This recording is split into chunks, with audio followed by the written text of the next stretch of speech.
How are you guys? Today, our story will be about something that might make you think twice before you look out of your window late at night. Imagine living in a quiet neighborhood where every house looks the same, every lawn perfectly trimmed, and the air feels safe enough to let your guard down. But what if one of those houses isn't like the others? What if behind one set of curtains lives someone? So, while you're at it, please take a moment to like the video and subscribe. But only if you really like what I'm doing here. And while you're listening, tell me in the comments where you are and what time it is now. Put on your headphones and close your eyes. Maybe turn on the fan or air conditioner. And let's get into the escape. The house next door has always felt different. Even before he moved in, the neighbors whispered about it. A house where no family ever stayed for long, where the paint peeled faster, where weeds seemed to grow overnight. When the man arrived, carrying no furniture except a single wooden chair and several heavy crates, no one came out to greet him. He didn't wave, didn't speak, just went inside and shut the door. At first, it was almost funny. His lights never went off, not once. Even at 3 in the morning, a faint yellow glow leaked through the blinds like a watching eye. Sometimes, a shadow passed by the window, slow, deliberate, as if pacing. Other times, he simply sat, perfectly still, his profile visible through the curtain, like he was waiting for something. One night, while taking out the trash, the main character heard it for the first time. A dragging sound, heavy and wet, like someone pulling a waterlogged carpet across the floor. It came from the neighbor's driveway, but stopped the moment he turned his head. He stood there, frozen, listening, until the light in the neighbor's kitchen snapped on. The silhouette stood there again, motionless, just watching. Over the next few weeks, the sense of unease grew. Dead birds started appearing in the yard between the two houses. Not many at first, just 1 or 2, but always placed close to the property line, as though intentionally left there. The character's dog refused to go outside after dark, barking at the fence until it was hoarse. One evening, while walking past the house, he noticed that one of the upstairs windows was wide open, though it had been raining. He looked up just in time to see a pale face retreat into the darkness. No curtains, no blinds, just 2 empty eyes staring at him until they vanished. Sleep became impossible. Every creak of the floorboards felt like an answer to the noises next door. The sound of pacing, the faint hum of an old radio playing something distorted, the metallic clatter of tools being dropped. Always at night, always when no one else was around.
compulsively, listening for the dragging sound, waiting. On the third night, the lights came back on. This time, they were brighter than before. Too bright, like the neighbor had placed the bulbs bare and close to the glass, deliberately making every shadow longer, sharper. And then came the sound, not the slow dragging he was used to, but something sharper, metallic, chains scraping against concrete. The sound was coming from the side yard. He hesitated at the window, then grabbed a flashlight and stepped outside. The night air was thick, almost wet, carrying a smell like rust and old dirt. He crept along the fence, his flashlight trembling until he saw it. The basement door was open. It was the first time he'd ever seen it unlocked. The wooden door hung at an odd angle, swinging gently, and the yellow light from below made the surrounding grass look sickly. He knew he shouldn't, but curiosity pulled him forward. Each step felt heavier than the last, until he was standing at the top of the narrow concrete steps, peering down into the glow.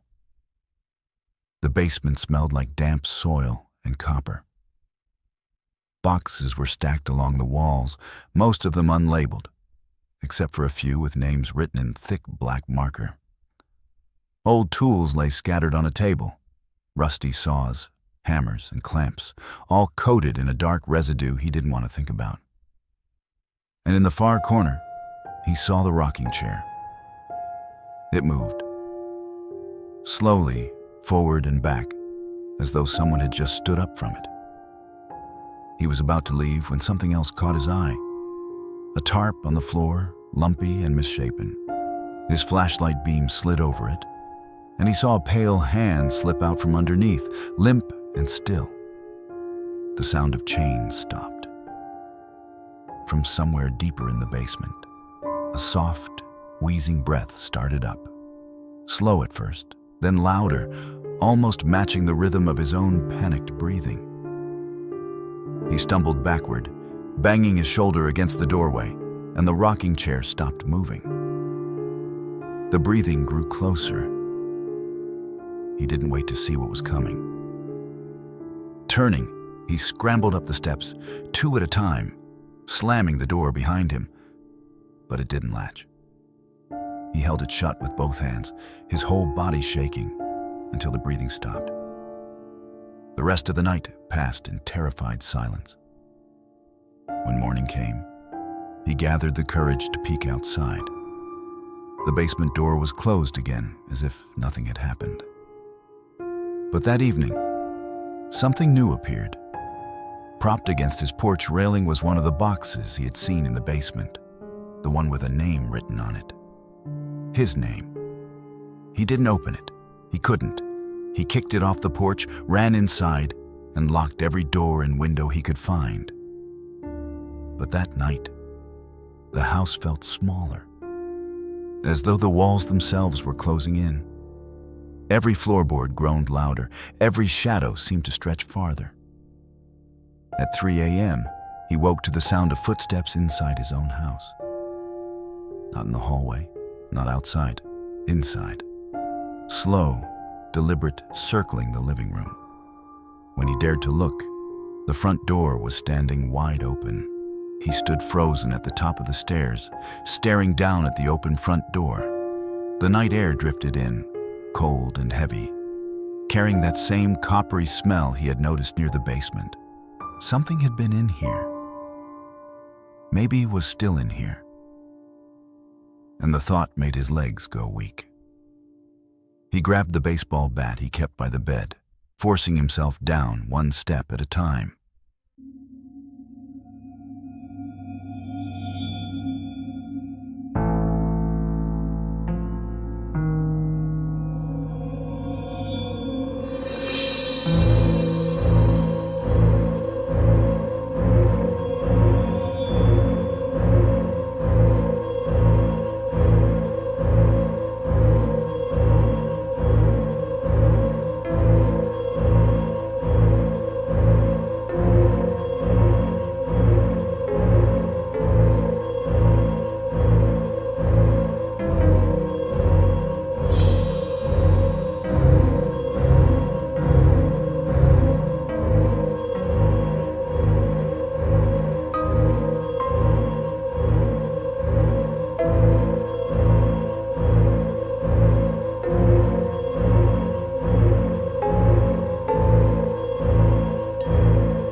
crept out to find the front door closed, the kitchen empty, and the chair gone.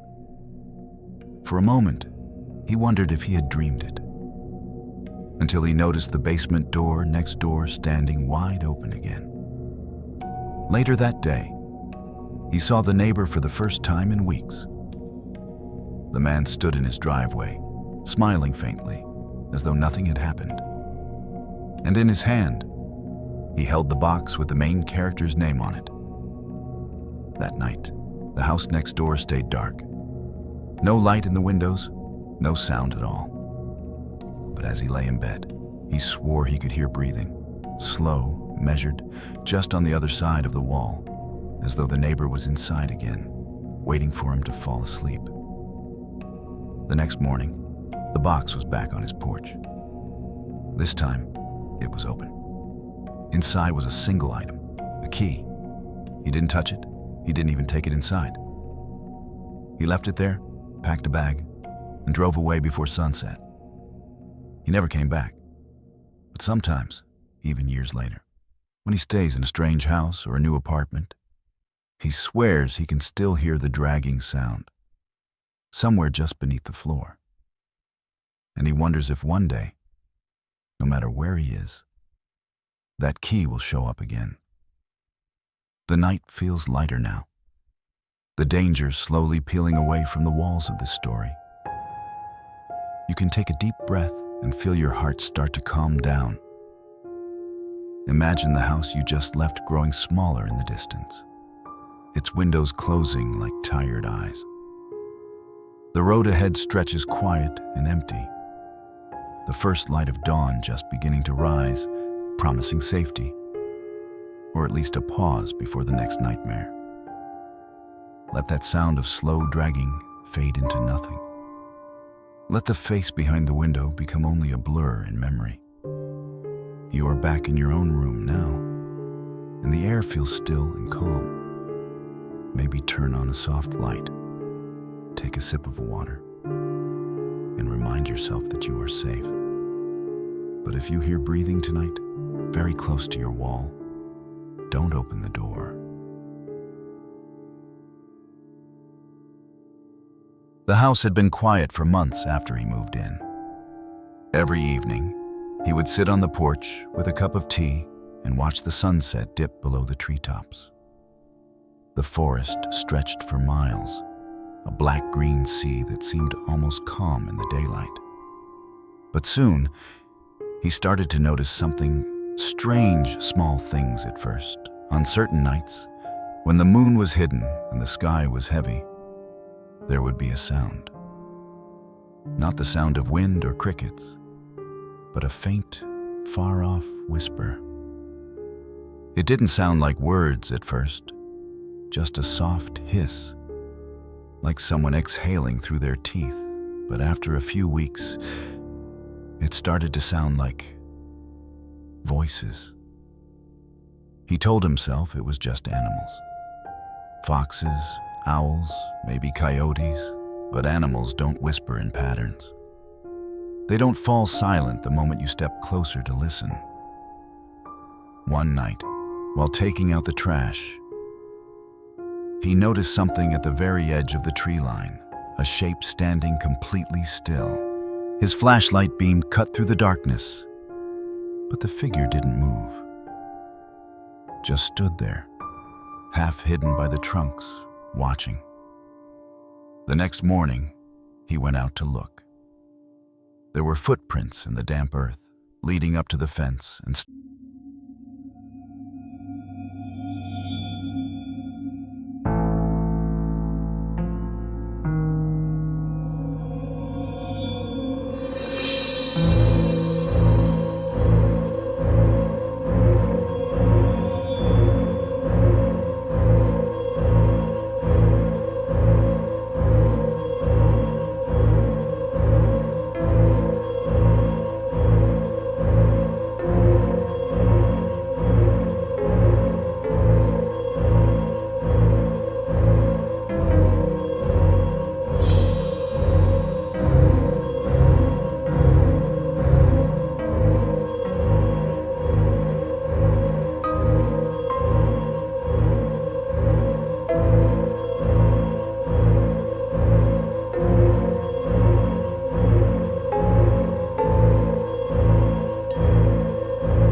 vibrate through the night air, stretched and warped like a recording played too slow.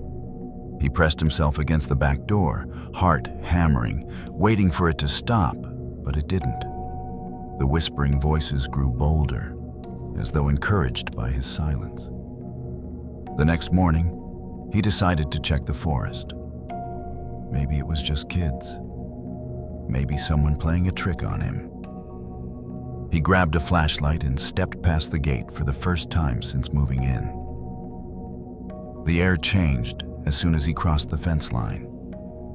The forest was damp, smelling of moss and rot, and unnervingly quiet. No birds, no insects, only the crunch of leaves under his feet. He walked until the house was hidden behind the trees, until he felt truly alone. That's when he found the first sign. An abandoned campsite, half buried under dead leaves. A rusted lantern, a torn sleeping bag, a pot overturned in the dirt. No footprints, no sign anyone had been there in years. But someone or something had been there recently. A tree near the campsite had deep claw marks running down its bark, fresh enough that the wood still gleamed pale in the daylight. Nearby, he found more of the strange bundles of sticks, this time arranged in small circles, each one with a feather stuck upright in the center. The farther he walked, the more wrong the forest felt. The trees grew closer together, the light dimmer. At one point, he thought he heard someone walking parallel to him, just out of sight. Whenever he stopped, the sound stopped. He turned back, but the path didn't look the same. Panic rose in his chest. He walked faster, heart pounding, until he stumbled into a small clearing and froze. In the center of the clearing stood a wooden post, taller than a man, carved with dozens of strange symbols. Around it hung bits of rope, pieces of bone, scraps of faded fabric fluttering in the breeze. It looked like some kind of shrine. At its base was something worse. A circle of footprints pressed into the earth, all pointing inward, as though several people had stood there recently, facing the post. And there, sitting neatly on the post itself, was a single object he recognized, a mug from his own kitchen. He snatched it up and backed away, his flashlight shaking. Something moved in the trees behind him, just far enough away to remain unseen. A whisper rippled through the clearing, like several voices speaking at once, too quiet to understand. He ran. Branches tore at his arms. The forest seemed to close in around him, but eventually he saw the fence again, saw the familiar shape of his house. He didn't stop until he was through the gate, slamming it shut behind him. That night, the whispers were louder than ever, but they no longer sounded like they were coming from the woods. They sounded closer, just on the other side of the wall. At midnight, there was a knock at the back door. 3 slow knocks. When he found the courage to look, there was no one there. But the mug he had taken from the shrine was back on the porch, filled to the brim with dark, murky water. He didn't sleep that night. The mug sat on the porch like an invitation or a warning. By dawn, he decided he couldn't ignore it anymore.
rushed inside, carrying the smell of the forest. One by one, the figures stepped into the house. They did not touch him. They only stood there, surrounding him, watching. Their faces were pale, hollow, their mouths too wide, their eyes black as the night outside. Then, as suddenly as they appeared, they turned and walked back out into the darkness. The door shut on its own. In the morning, the forest was quiet again. But when he stepped outside, he saw that the trees closest to the fence had moved. They were closer now, several feet nearer to the house. The clearing where he had left the mug was gone, swallowed by the forest, as if it had never been there. That night, there were no whispers, only silence. He thought he was safe until he saw the marks on the inside of his window, 3 long scratches, fresh and glistening, carved from the inside out. He realized then that the forest was no longer behind the house. It was inside. Sometimes, when the wind is just right, you might hear it too. That faint, hollow knocking 3 times in a row, as though something out there is asking to be let in. But for now, take a deep breath. The story is over. Look around your own room. Notice how still everything feels, how quiet the world is when you're paying attention. And if you happen to have a forest behind your house, maybe don't look out the window tonight.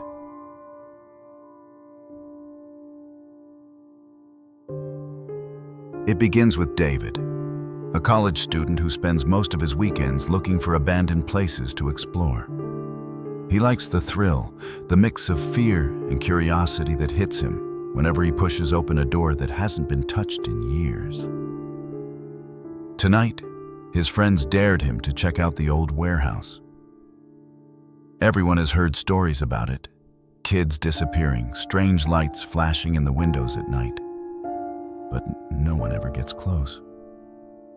David, though, loves this sort of challenge. He parks his car 2 blocks away and walks toward the looming shape of the building. Even from here, the place smells of rust and mold. The air feels heavier as he approaches, the way it does right before a thunderstorm. He steps over broken bottles and bits of metal, his flashlight beam jumping across the ground until it lands on the giant front doors. They're chained shut, but the padlock is so corroded it breaks after 2 hard hits with the rock he brought. The sound echoes down the street, unnervingly loud. Inside, the air is thick and cold. Dust dances in the beam of his light, and he feels like he's breathing in something that hasn't moved in decades. His footsteps crunch on gravel and shards of broken glass. The first thing he notices is how quiet it is. Too quiet. No city sounds seep in through the cracked walls. Just the hollow drip of water somewhere far away. He moves past piles of broken pallets, rolls of rusted wire, and ancient machinery whose purpose he can't even guess. Graffiti covers the walls, but some of it looks fresh.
sees nothing, just an empty hall. And yet he could swear he hears breathing, slow, measured, not his own. He backs toward the exit, trying to keep the beam steady.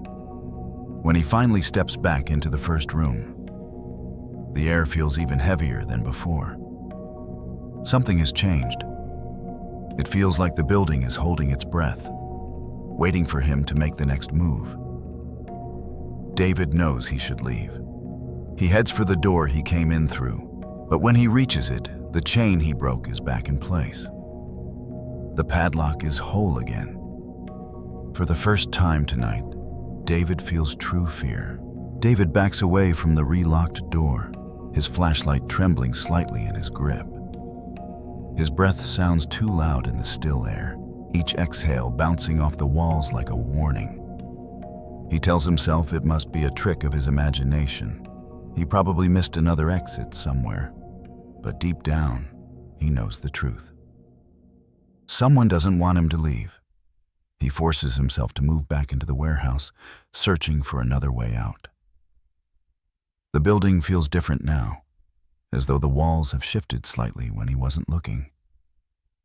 His footsteps echo strangely, sometimes twice, like someone else is walking just behind him. He turns a corner and stops dead. The shoe he saw in the storage room is now in the middle of the hallway, perfectly centered, as though placed there deliberately.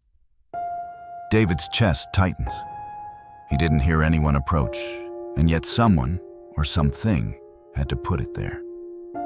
He edges around it carefully and pushes deeper into the building. The air grows colder, damper. His light catches something on the far wall, a set of claw marks etched deep into the concrete. They're fresh, tiny bits of dust still clinging to the edges. A sound comes from above him, slow, dragging footsteps across the metal catwalks overhead. He shines his light upward, but sees nothing, only the empty walkway stretching across the ceiling. Then something small falls from above and lands near his feet. A piece of rope, frayed and dark with what might be dried blood. His instincts scream at him to run, but the main entrance is blocked. He decides to try the back. He finds a door that leads to a narrow set of stairs going down into the basement. Every step groans under his weight, as though warning him not to go further. The basement smells worse than the upstairs, damp, earthy, and faintly metallic. His light picks out shapes along the walls, shelves filled with jars. Inside the jars float unrecognizable things, twisted and pale, suspended in murky fluid. David swallows hard and forces himself to look away. At the far end of the basement is a small wooden table.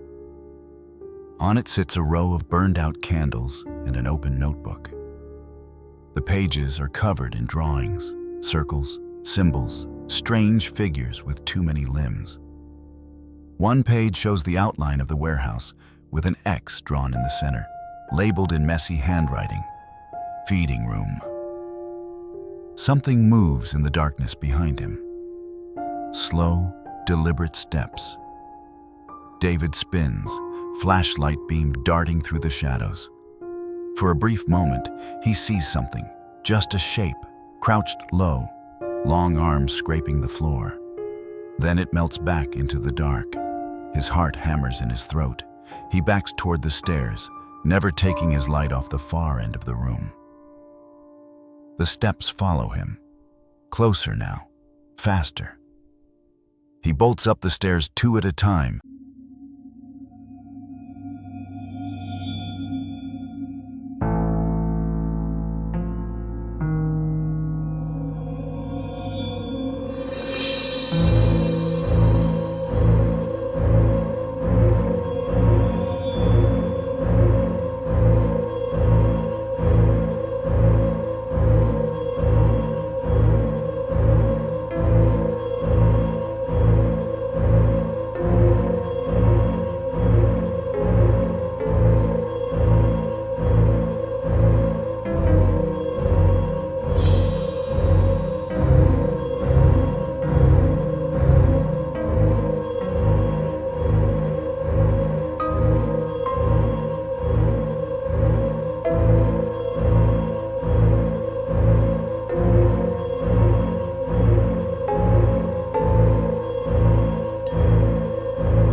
falls hard onto the ground outside.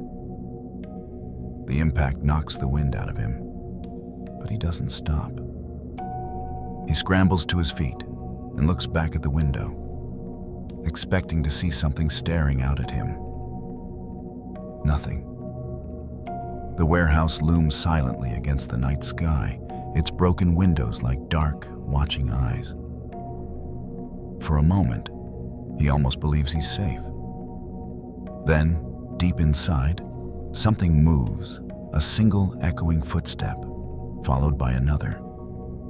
He runs around the side of the building, looking for a way out of the fenced yard. The chain link barrier is too high to climb easily, but he spots a gap where the metal has rusted through near the ground. He's about to crawl through when he hears the sound again. That same dragging step, closer now, coming from the loading dock behind him. David forces himself through the gap, tearing his shirt, scraping his knees. He sprints into the overgrown lot beyond, not daring to look back. But the warehouse is not done with him. The air feels wrong now, heavier, as if the night itself is leaning in to watch him run. Every shadow seems to move at the edges of his vision. His flashlight dies completely, leaving him in the dark. He reaches the road and runs until the warehouse is a distant shape behind him. Only then does he slow down, gasping for breath. He tells himself he'll never go back, that he'll leave the whole place alone.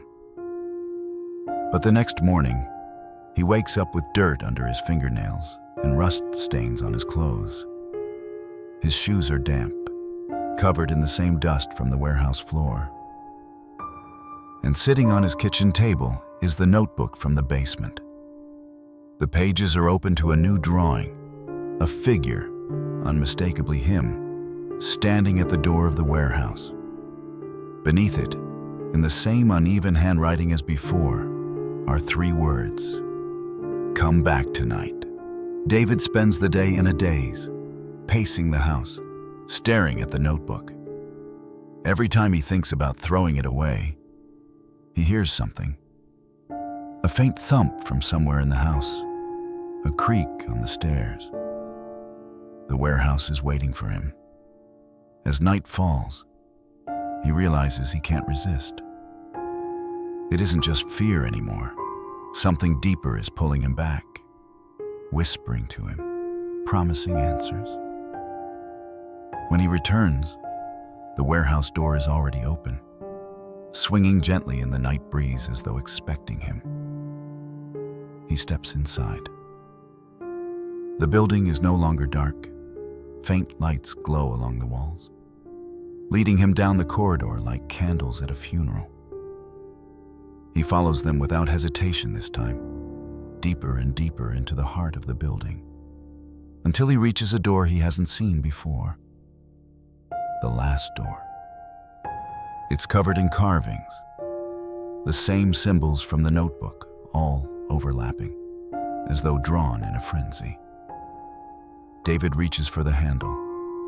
The air hums with anticipation. He opens the door. What waits beyond cannot be described. It is too tall, too many-limbed, too alive to be just a shadow, and yet not fully solid. It moves toward him without sound, its head tilting just like the figure in the hallway before. The last thing David feels before the door slams shut behind him is a sudden, horrible certainty